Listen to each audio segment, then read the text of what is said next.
May I request Mr. Satish Kumar, former MD of Henkel India and chief mentor of RSB, on stage. Yep. Dr. Meghanathan, could you come on stage and present with the token? Appreciate it. Come. No, to you. To you. Okay, so Mr. Nayar, right? Yeah.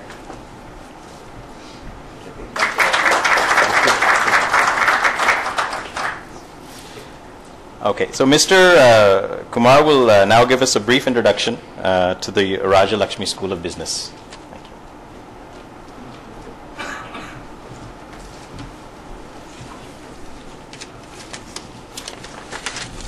Yeah.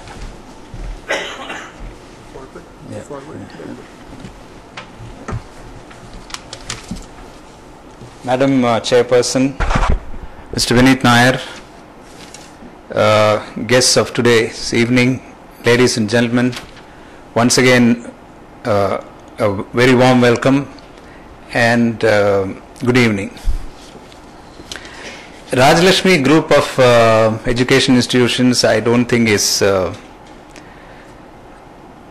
its growth, I don't think needs any introduction, because most of you are connected with Chairperson in some form or the other, and you've seen how this group in such a short time has grown and made a mark in terms of education in various fields, including engineering, as she said, nursing, and so many other areas.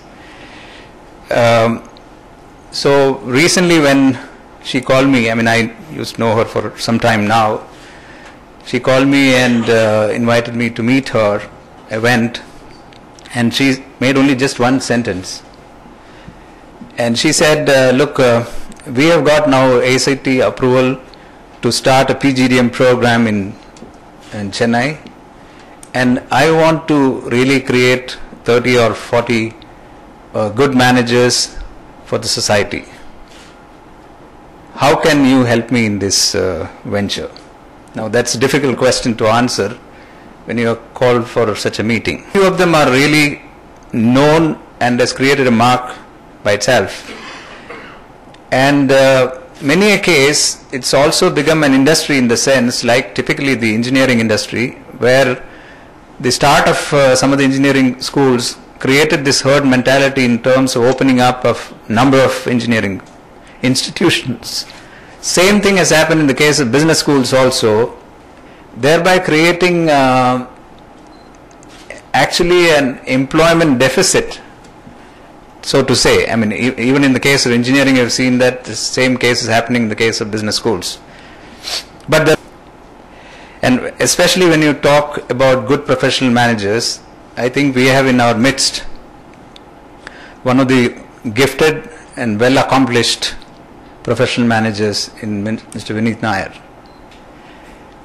Not only he has taken HCL to great heights, but also mentored many professional managers during the last many years.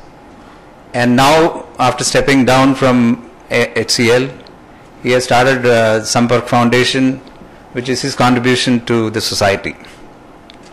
Now, coming back to this question of how to go about creating this particular business school, which is the idea which Chairperson has in her mind, we thought that as a first instance, we will invite the well-wishers, you people, well-wishers of Rajalakshmi Group of Institutions, and in your presence, we thought we'll make a curtain raiser in terms of Rajagiri Business School of Business. We already have a logo over there, RSB, which is just designed. That's only one work which has been done so far. But then a lot more has to be done now, and that is where we need your help, because amidst us we have entrepreneurs, we have very well accomplished professional managers, we have academicians here. So I thought the best way is to put together all of them into a kettle or a pot, and with a magic wand which I will try to borrow from Mr. Vineet Nayar because he has done a lot of successes, and then try to create this particular school over a period of time.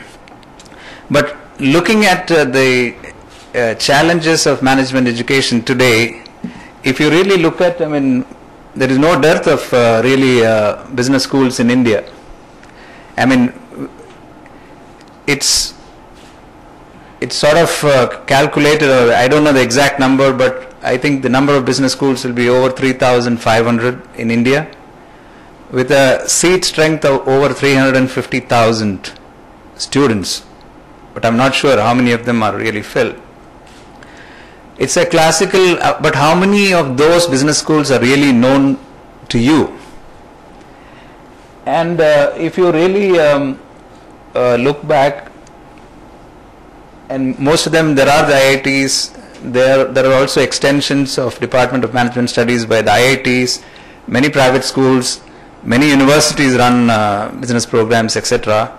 But very few of them are really known and has created a mark by itself.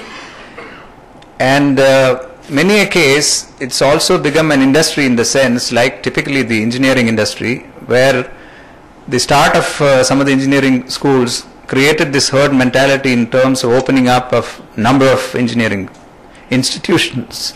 Same thing has happened in the case of business schools also, thereby creating actually an employment deficit, so to say. I mean, even in the case of engineering, I've seen that the same case is happening in the case of business schools. But there are also in that many schools which have done exceedingly well, and we want to take the best out of those and emulate and create in RSB one of the best schools in Chennai. Those are in terms of numbers, but I don't want to go into those things. And what is the legacy of some of these schools? If you look at, they are created by ministries, by public-private partnerships, purely private ventures, and industry-supported ones like ISB, for example.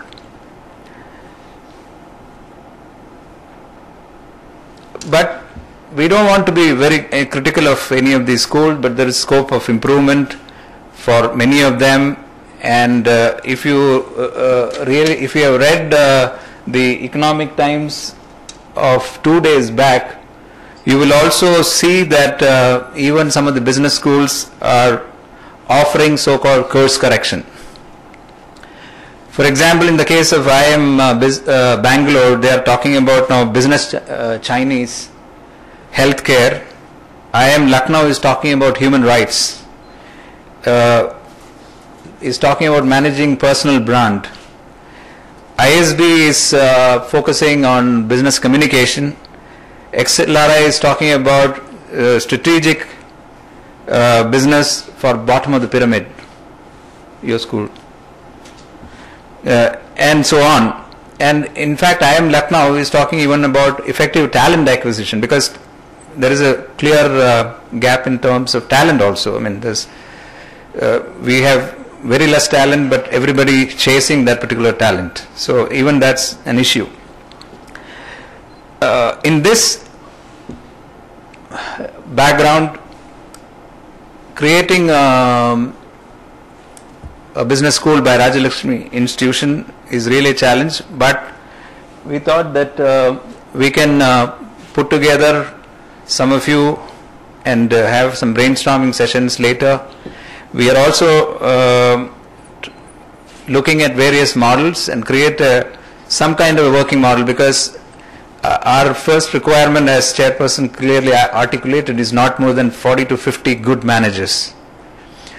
And in Chennai, even though IIM is not there, there are some good schools in terms of IIT Madras, Great Lakes, LIBA, and so on. So it's not that we don't have, but maybe we don't have an IIM or an ISB, but RSB could be the ISB of Chennai.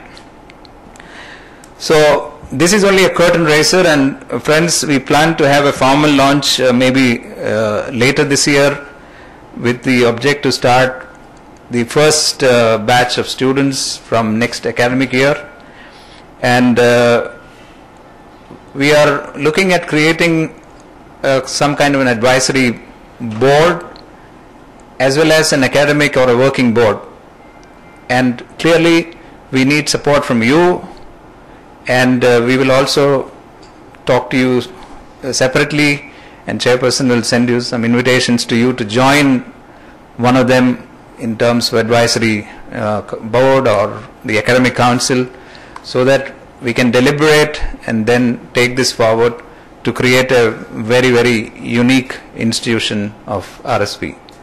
Thank you very much.